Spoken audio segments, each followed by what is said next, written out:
The CDC showed over 600,000 people died from heart disease last year. Over 1.8 million people were diagnosed with new cases of cancer in 2020 per the National Cancer Institute, and over 40 million people, 40 million adults in the US have some sort of anxiety disorder. What do these three things have in common? Doctors recommend exercise as a preventative, as well as if you make the right lifestyle changes as part of the treatment. So I want to discuss the benefits of exercising today. But first, the leading cause of death in the United States and globally is heart disease or any sort of cardiovascular disease.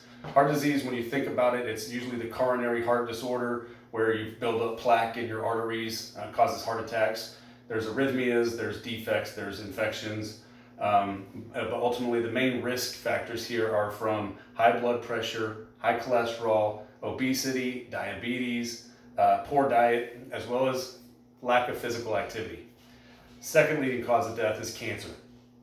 Do we know really where it comes from? Part of it could be genetics. Some of it comes from carcinogens that are out there, like when you smoke cigarettes, there's radiation, food and water contaminants, parasites, viruses, bacteria. Those are the known things that have caused it. Ultimately, there's some form of your normal cells turning into a tumor cell. It starts out as a lesion and then becomes something more malignant. Ultimately, the sooner that you catch it, the better. Lastly, anxiety disorders. At any point in time, 3 to 5% of Americans have some form of major depression, whether it be PTSD, OCD, bipolar disorder, depression, or general anxiety disorder. These can be caused from obviously a multitude of things. Generally, all of these things can be treated with forms of medication, different types of therapy, but ultimately lifestyle changes, which include diet as well as physical activity. So again, my focus point here is going to be exercise. So the 3 exercises are the main foundations that I usually do. First is going to be core. Your core is your whole midsection, your abs, your pelvic area, your lower back. This really stabilizes your whole body that allows you to do your normal day-to-day things such as walking, bending over, lifting things, squatting down, just all of those things. But it is required to do the exercises that are needed to help with these issues. Second is going to be cardiovascular training. Nobody likes the word cardio, but that's what it is, and we have to do it. Running, jogging, swimming, biking, any of those things, whatever you choose, just do it.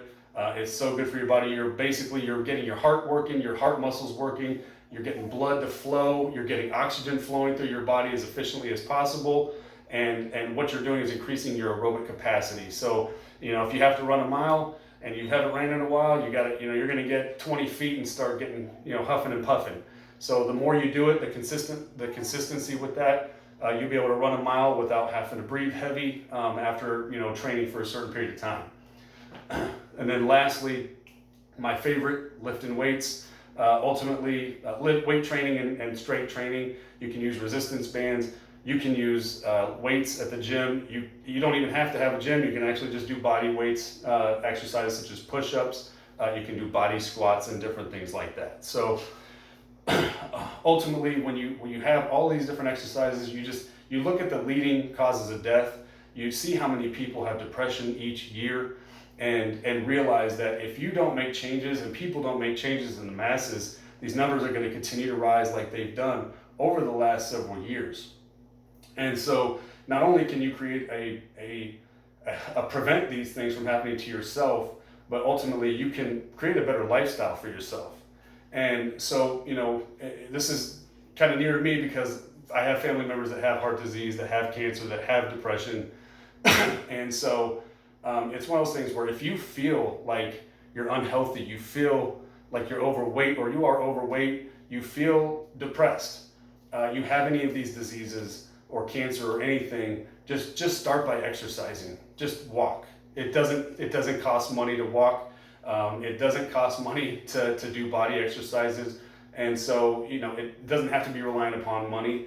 And if you make changes, and the masses can make these changes, even 10%. There was a number from the American Heart Association that adults are supposed to work, do 60 minutes of activity a day, for a week, every day of the week. and only 25% of Americans participated in that from a study from 2018. So if we even had a 10% increase in that, these numbers are going to help drastically reduce the number of deaths each year. So all it really takes is you making that decision. People can see what you're doing. They can see the benefits that are happening to you as you make these transitions, which will help magnify the number of people that want to do it. So, but all it really takes is you make the decision and have that thought. You have to then do the action, and finally, consistency. Thank you for listening.